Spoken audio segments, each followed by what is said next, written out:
Israel is a tiny country. It's situated along the coast. A jet that's been hijacked, flying at 600 miles an hour, will take about a minute and a half to cross the entire country of Israel. It's where Israel's most populated cities are, right along that coast. So Israel has close to zero margin for error in countering and protecting itself against a hijacked airplane. Now, if this Malaysian jet has been hijacked, and there's a sense among Israeli intelligence officials that that is a possibility, then Israel feels that it has to take the necessary precautions. The government met with security officials this week and decided on a number of emergency measures. Those remain classified, secret, but one has been published. Foreign aircraft approaching Israel's shores will have to identify themselves far earlier than has previously been the case. So IDF thinks it is a possibility that this plane is being weaponized somewhere. Well, they can't rule out that possibility. The Israeli press today quoted a number of former IDF Air Force officers, including former officials of Israel's national airline, El Al, security officials, saying that they cannot rule out that possibility.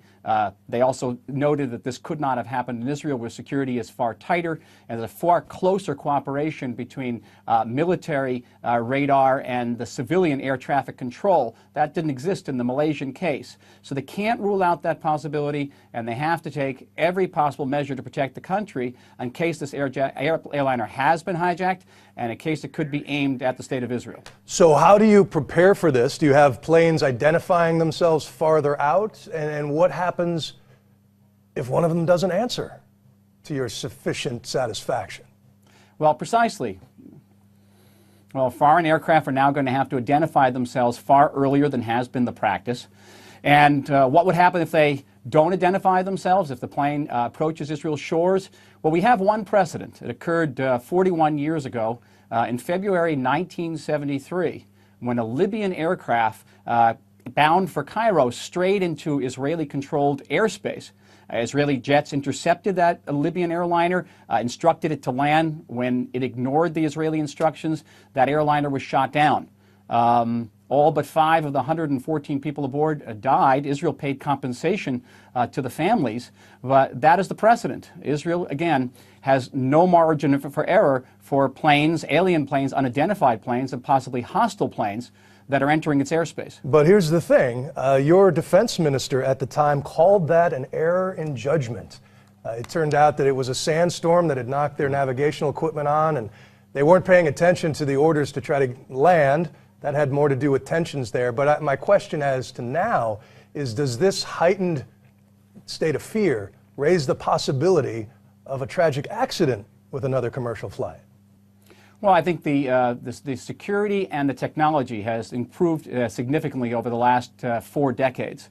And there's far greater communication than existed back in the early 70s, and greater ability to identify aircraft.